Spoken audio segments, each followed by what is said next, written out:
He was a beloved father working hard to provide for his family. He was a family man. He was a good guy. He was a very doting parent. He had settled in as a typical suburban father. Until a cold-blooded assassin descended on a local gas station. It was so brutal. It literally was just done with no regard for this man's life. We had a rather big whodunit. You got a guy with a hot temper. Who did he piss off? The investigation would take detectives into the upper echelons of wealthy Ohio society to catch a killer out for revenge. Are they going to retaliate against me? This is scary.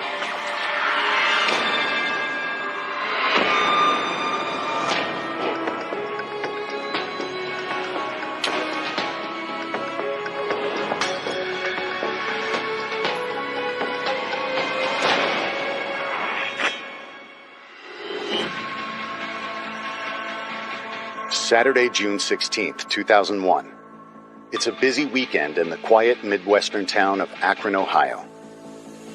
It's a suburban area, really, with these large, sprawling homes, lots of acreage.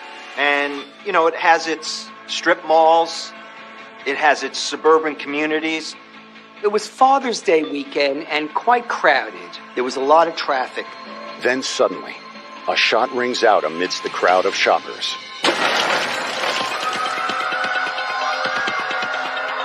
Emergency. I need immediate help. We have gunshot wound at BJ's Wholesale Club. He's got a gunshot wound to his face. He's bleeding profusely. Is he conscious? He barely. The incident occurred at a warehouse club at their gas station, so a public area. And here you have a person pulling up in a motorcycle and shooting one shot. It was just so nonchalant. It wasn't at night. It wasn't sneaky. There were several people who witnessed it, but the person was wearing a helmet and a mask so that he could not be identified. The assassin's target is a man sitting alone in an SUV. By the time police arrive, he is already dead. The victim is identified as 44-year-old local businessman, Jeff Zack.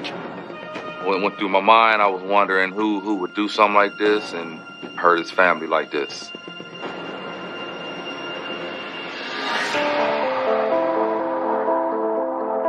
Before settling down in Akron, Jeff Zack had grown up in another Rust Belt town, Detroit, Michigan. Jeff Zack was born in 1957, and from what I understand, he was abandoned by his birth father. The divorce was very hard on my children. In those years, it was very unusual to get divorced, and it was just very hard. Jeff Zack was fortunate in that his mother remarried, and he had a stepfather who was apparently quite prominent in his life and took a good deal of interest in him. He was my firstborn child, my firstborn son. He was very smart, very vivacious, very interesting kid.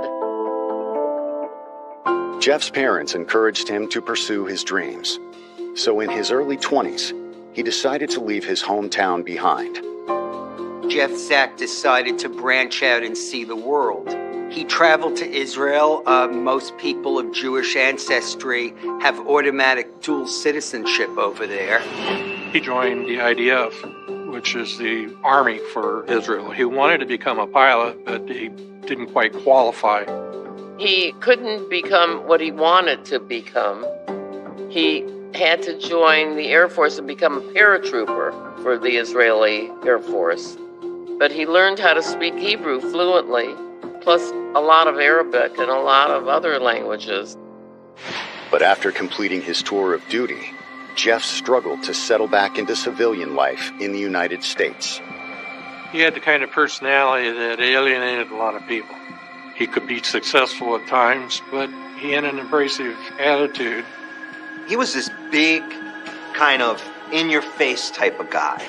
You didn't want to piss Jeff Zack off. He was trying to be rich. He did whatever he had to do to survive. Until one day, Jeff met the woman who would change his life forever. Bonnie and Jeff met in Arizona. in 1986. And they fell madly in love, and they kind of just ran away together. They were quickly married afterwards. Before long, they had a child together. Brian was born after a few years, so they were ecstatic, and he has always been the sweetest, most darling child. And they lived in San Diego for a couple of years. And then they decided to move back to Akron. Her parents lived in Akron, and they thought they could do better there and would have family there. They lived in a single-family dwelling in a nice area called Stowe, which is a suburb of Akron. When I think about Jeff, I think of him as like a family man, a person I was proud to meet, and he loved his son. He was a very doting parent. He was very involved in his son's life. But Jeff would never get the chance to see his son grow up.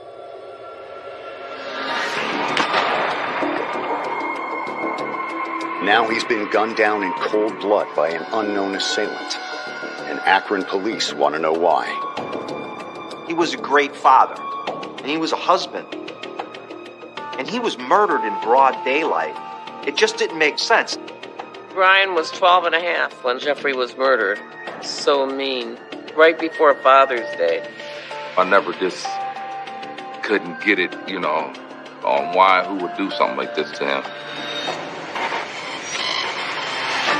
Coming up, was Jeff Zack the family man he appeared to be? He liked to talk to women, and sometimes that got him in trouble.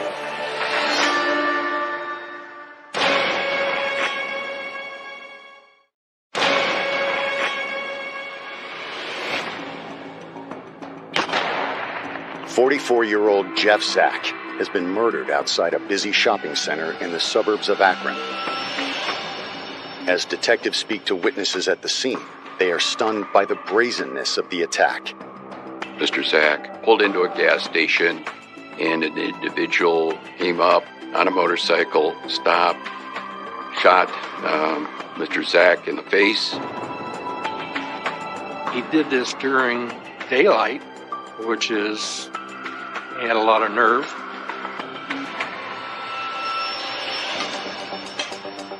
The killer had been careful to cover his tracks. Investigators managed to find only one piece of evidence. A projectile was found at the scene about 100 yards from the vehicle that Jeff Zack was in. That was a good find, but there was nothing really to compare it with. And although the shooting occurred in public, no one is able to provide a clear description. The shooting happened so quickly that no one really had the time to get a good look at the perpetrator. That person wore dark clothing and a motorcycle helmet with full darkened face mask, so the face couldn't be seen.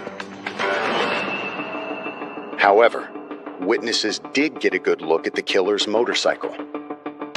It was a ninja-style motorcycle. They call them crotch rockets. It was like a racing motorcycle, one that the witnesses said was built for high speed. It was one of those bikes that you lay forward on, and it has high horsepower.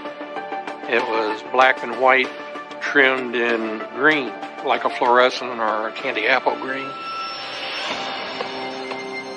Investigators issue an alert, but without a license plate number, they know the chances of finding it are slim. Even though this murder took place on Father's Day weekend in a crowded parking lot on a shopping day, the police really didn't have much to go on. What do you have, really? You have this shadowy figure who pulls in, commits a murder, and drives away. Nothing else. No one seems to have any idea who might want to kill Jeff, but his wife, Bonnie, is able to give detectives a promising lead. Shortly before his murder, there was a phone call to the residence indicating that you have one more chance to get out of this. And Bonnie told Jeff about that phone call, and he was very nervous about it. At the job sites, he would tell me that he was getting a phone call, and I'd be like, Jeff, just don't worry about it. Don't get stressed out. Just let's get the job done. And I never knew it would just end up to the situation that it ended up to. We recovered that voicemail, and it was a veiled threat to Jeff Zack that he had a short time left and that he better do the right thing. Investigators want to know, who was this mysterious caller? She holds nothing back. She says, look, my husband, he was involved in some really shady business. Here was a guy who had a very bad temper, who had business dealings that had gone south, numerous bad business dealings. So this was a guy who made enemies spontaneously. He was arrogant, abrasive, and when you deal with a victim that's like that, your investigation is going to go into a bunch of different directions. You have to keep an open mind and follow up on everything. Detectives learned that one of Jeff's bad business deals led to a heated argument in the weeks before his death.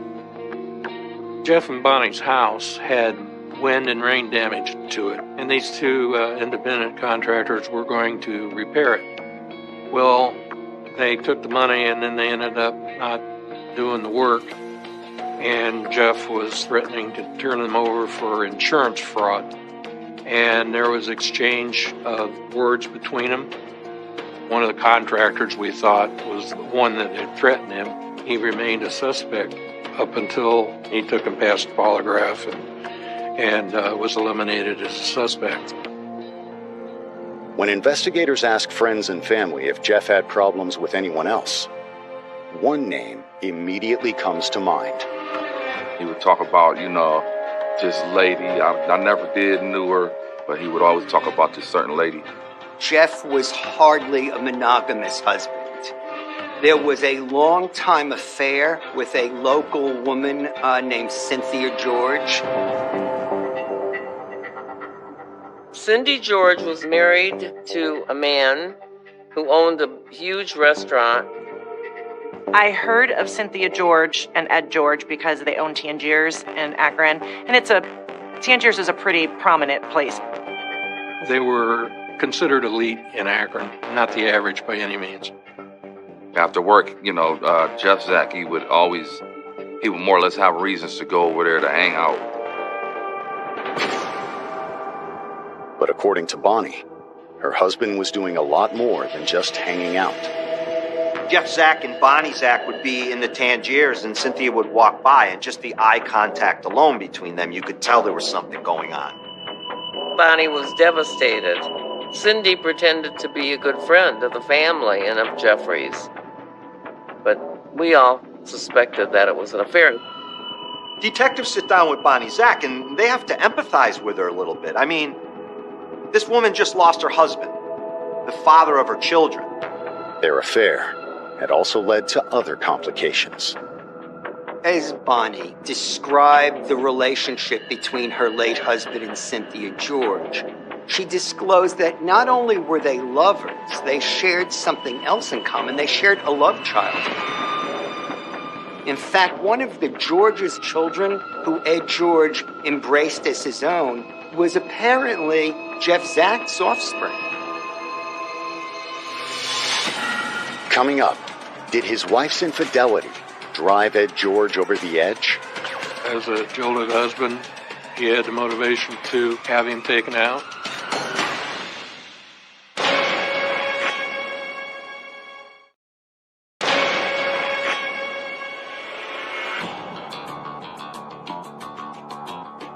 Detectives in Akron, Ohio have gotten their first lead in the slaying of local businessman Jeff Zack.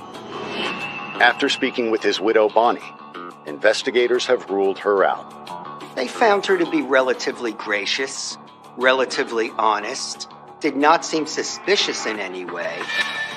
And according to Bonnie, Jeff had been cheating on her with one of the most powerful women in the city, nightclub owner Cynthia George.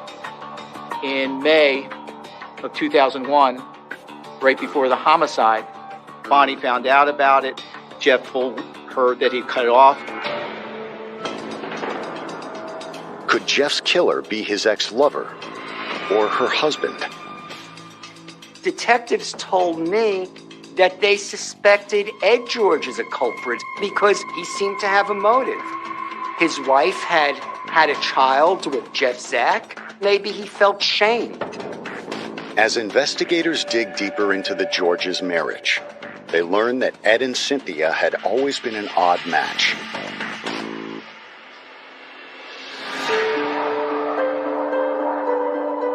Cynthia grew up in North Canton, which is south of Akron, and it's kind of a Rust Belt town. Cynthia George had come from rather humble stock herself. She was the daughter of a coal miner, and the family struggled. The Georges were wealthier and had the Tangiers restaurant. And I think some of the Georges felt as though Cindy was not good enough for Ed George. The couple had first met when Cynthia auditioned to become a dancer at the Tangier in 1978. But as soon as Ed laid eyes on her, he had other plans. Cynthia was Mrs. Ohio runner-up at one time. So here is this beautiful woman kind of gracefully walking throughout this club at night. She was a strikingly beautiful woman, and Ed was a successful man, and the chemistry seemed to work for them. Soon they got married. If Cynthia George was looking for a golden ticket, certainly Ed George was it. You know, when investigators look at this, they're like, well, wait a minute. Cynthia George, Ed George, very wealthy, and here's Jeff Zack. He lives in a suburban house. He does not have any money. How does it fit? After gathering all their information, detectives quite reasonably decided to pay a visit to Cynthia George. They began asking her questions because she's connected to this victim. You know, she's like, who, me? I've done nothing. I don't know anything. She did admit that she knew Jeff Zack, but she wouldn't elaborate any more than that. Cynthia George may not want to talk, but her husband has a lot to say about Jeff Zack. Ed George wasn't home when investigators first questioned Cynthia. So they go to Ed, and they want to question him. Ed tells this kind of contradictory story to what his wife had told. He described Jeff Zack as something of a menace. He said that Jeff Zack had been phoning the house, he'd been calling the house and hanging up. To Ed George, he wasn't just a nuisance. Jeff Zack was a harasser. Now we have two different stories from a married couple who both know the victim. Wow. You got to look further into that. To find out whether Bonnie Zack's claim about the Georges' child is true, they request a court order for a DNA sample. Police wanted to confirm whether this tale about Jeff Zack fathering a child with Cynthia George was indeed true. I mean, at this point, you know, they're hearing information from people, but it's basically gossip. Cynthia and Ed George are very prominent in the community of Akron. So when this did come out regarding Jeff Zack possibly fathering a child with Cynthia, I mean, it was unbelievable. It was just mind-boggling to people. Ultimately, police were successful in obtaining a court order to force the George's child to take a paternity test. When the test results came back, it turned out that biologically she was not Ed George's child. She was indeed Jeff Zack's child. At this point, police realized Cynthia George had been carrying around a very weighty secret. If Ed discovered the truth, it seems plausible that he'd want to take his revenge. But investigators know that isn't the only possibility. They're thinking, geez, either Cynthia or Ed George could have hired someone to kill Jeff Zack. Or maybe it was Cynthia George herself on that motorcycle who killed Jeff Zack. Maybe it was Ed George. She had motive for getting rid of Jeff Zack because now there could be a custody battle, and Ed George had motive, because if he did know, maybe he was so shamed by this scandal that he wanted to get rid of Jeff Zack. Coming up, a new suspect unexpectedly enters the picture. Police get a call, and bang, this thing just opens wide.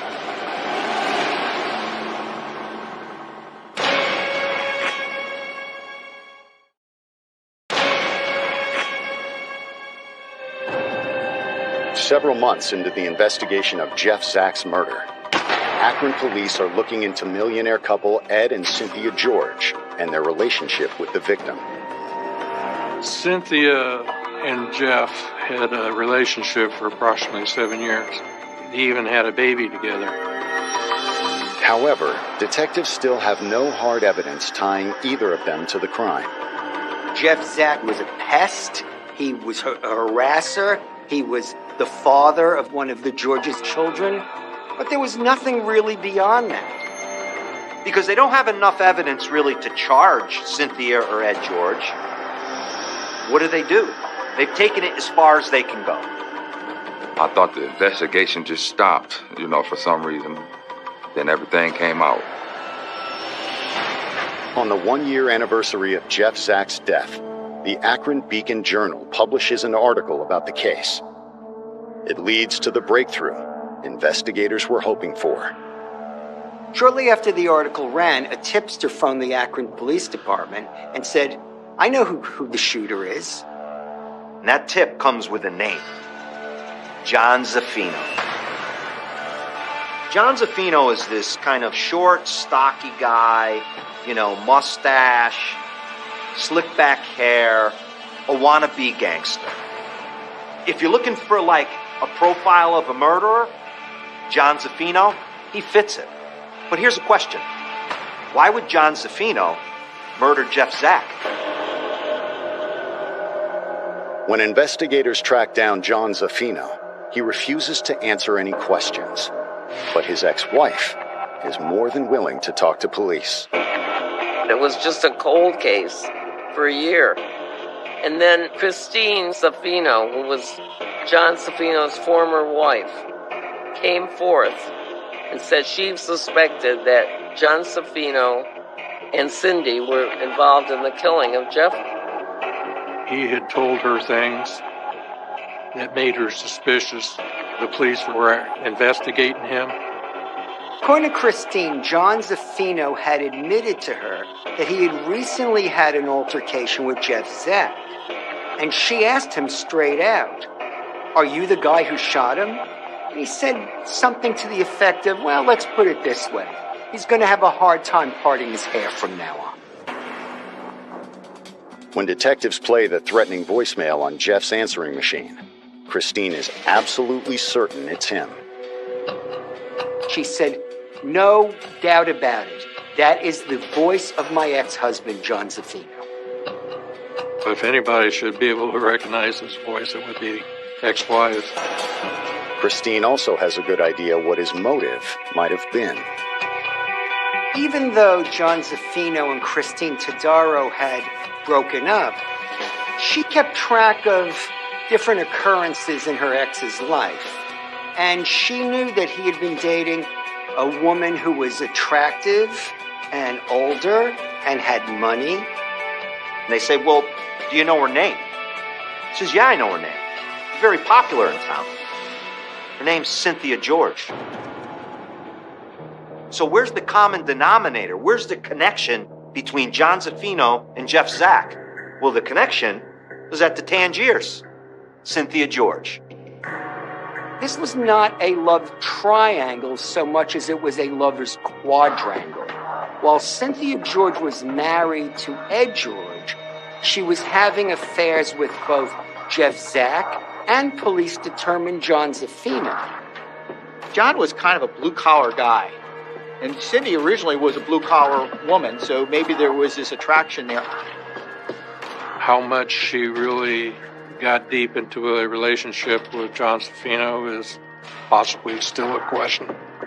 But their relationship developed at least significantly. At this point, Cynthia is refusing to speak with investigators and does not admit to an affair with John. But DMV records provide detectives with another piece of evidence. They discovered that, lo and behold, a month before Jeff Zack's death, what had John Zaffino purchased? A motorcycle. And not just any motorcycle, a black and lime green motorcycle like the one seen at the crime scene. My captain, Beth Doherty, found the motorcycle in Pennsylvania on a publication called Cycle Trader. And that's when Mike Schaefer and I were tasked with going to recover it. We located the bike, and we learned that he had transported there at night. He was desperate to get rid of the motorcycle, and that he wanted to trade it for any car that they had on the lot. It's enough for police to make an arrest. On September 25th, 2002, they take John Zaffino into custody. One domino has now fallen in this murder case. But investigators know there will be others. Coming up, did he kill Jeff Zack to keep Cynthia George to himself? Or was he a hired gun? Investigators are saying, look, was Cynthia involved? Was Ed involved? Did they pay you to do this?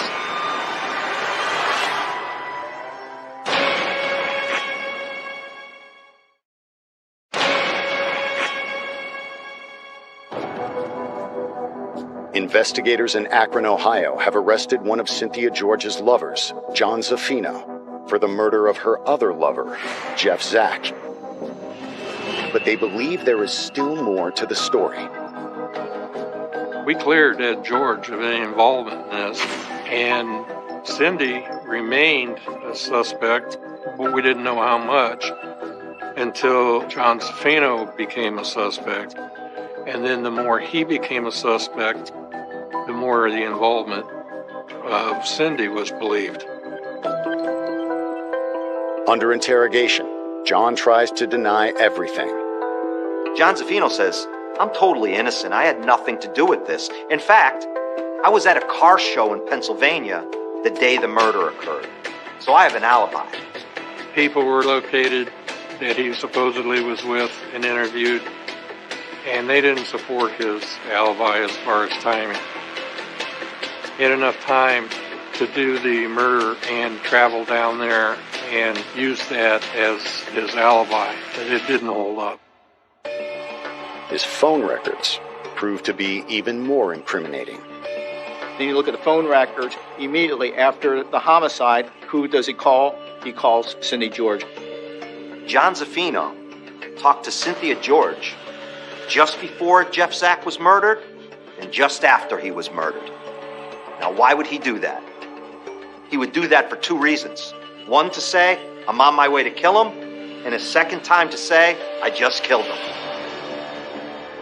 Prosecutors offer John a plea agreement in exchange for testimony against Cindy, but still, he refuses to talk. Obviously, we wanted him to cooperate. He did not do that. So there's two inferences to draw, that Cindy wasn't involved or he's loyal to Cindy and was not going to rat her out. They could tie John Zaffino directly to the motorcycle. And they knew that his alibi was false. And so they said, all right, let's take this guy to trial. In February of 2003, almost 2 years after the crime, John Zaffino stands trial for the murder of Jeff Zack. Even though Cynthia George was not on trial herself, the foundation of the case revolved around Cynthia George. Cynthia George was apparently John Zaffino's motive for committing this murder. What the prosecution presented was that Cynthia had an affair with Jeff Zack. And when it ultimately ended, Jeff Zack kind of couldn't let it go. That he kept trying to contact Cynthia. Cynthia said, this gentleman's harassing me and I would like you to take care of it. And allegedly John did. They even put Cynthia George herself on the witness stand. Cynthia was called as a witness to his trial. She pleads the fifth. Why would you do that? You would do that if you had things to hide. You would do that if you thought what I say is going to get me in trouble. For the jury, Cynthia's silence is just as incriminating as anything she could have said.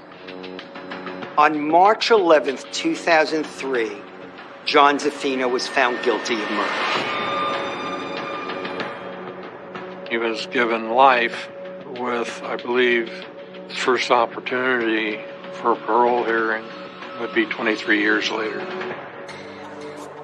He's sent away forever on a murder charge. Now, what will that do to John Zaffino? Still, John refuses to talk.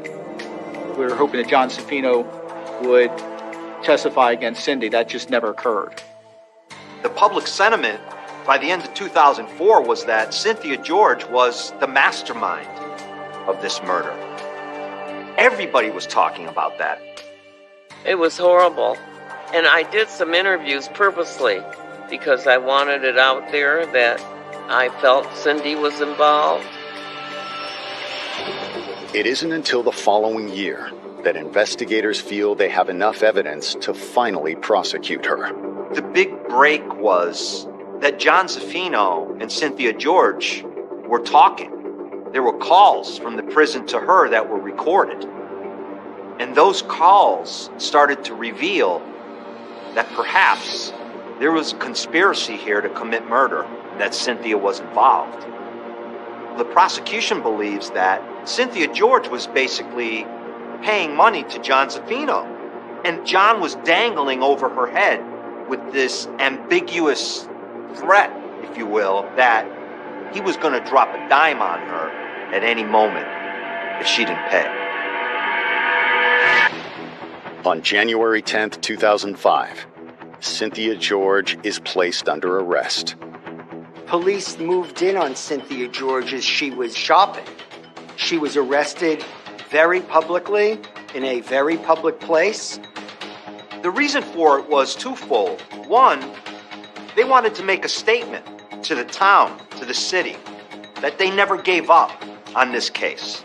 Number two, they wanted to put fear into Cynthia, to let her know that, listen, you're not above the law. The police called me to tell me that they had indicted Cindy and that they arrested her, and I was ecstatic. Coming up, will Cynthia George be convicted, or will wealth and power help get her off the hook for murder? If you got money, you can buy your way out of most of anything.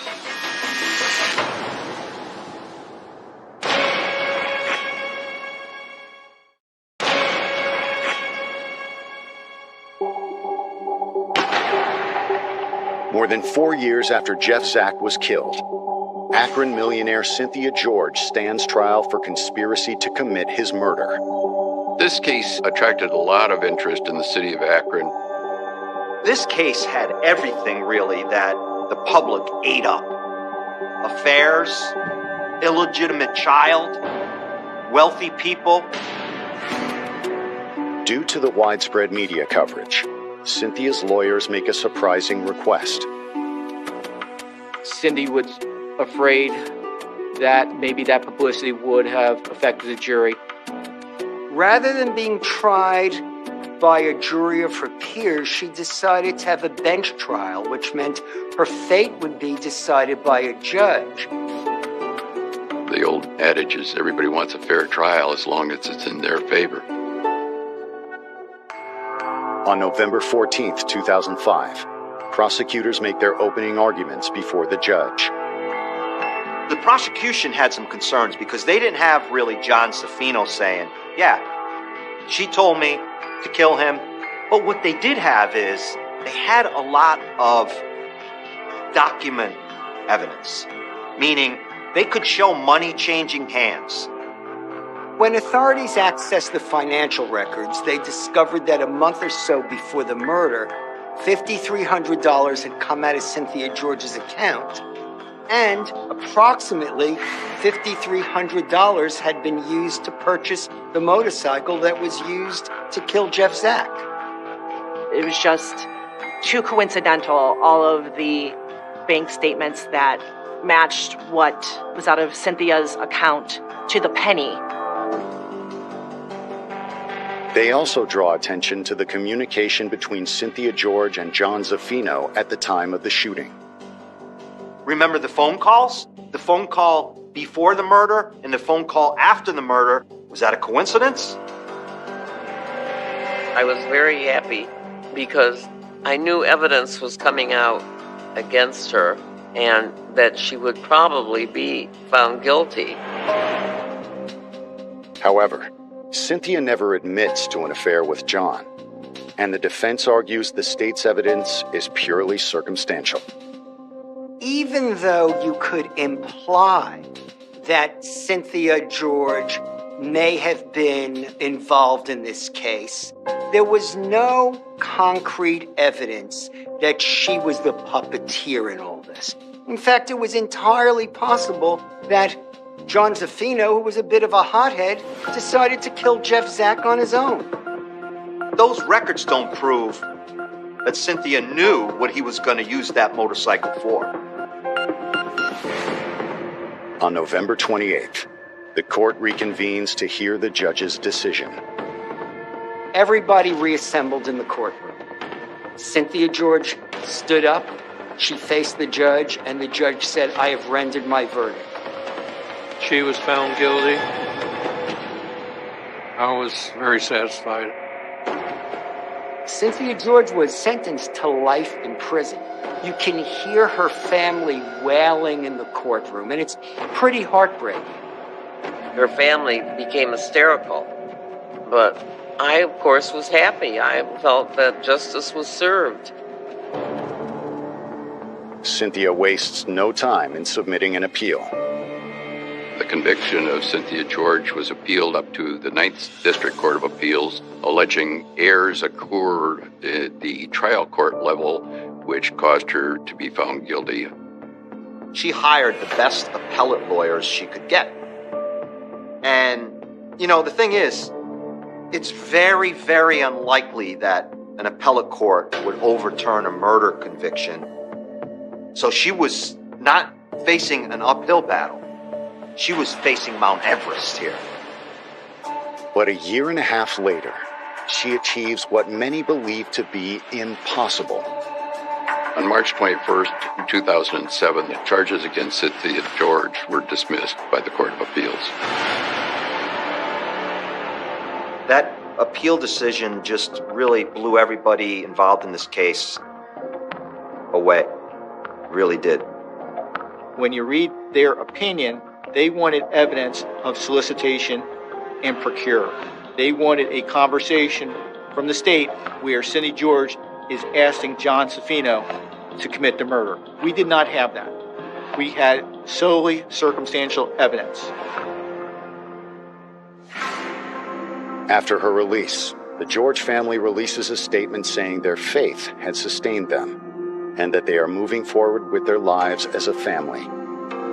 Last I heard, Cynthia George was, living the happy, elite life with her husband and her kids, who are all grown now. In my eyes, Cynthia George got away with murder. It's a sentiment shared by many in the city of Akron.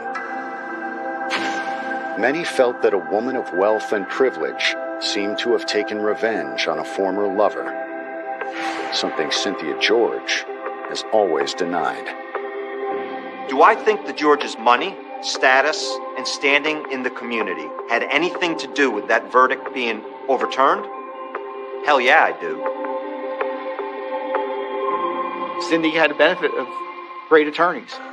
She got top legal help in this case. The fact that she got out after 16 months kind of upset me, and I miss them horribly. It was a horrible loss. It took a lot of years of pain and anguish. I don't think anybody suffers as much as a mother.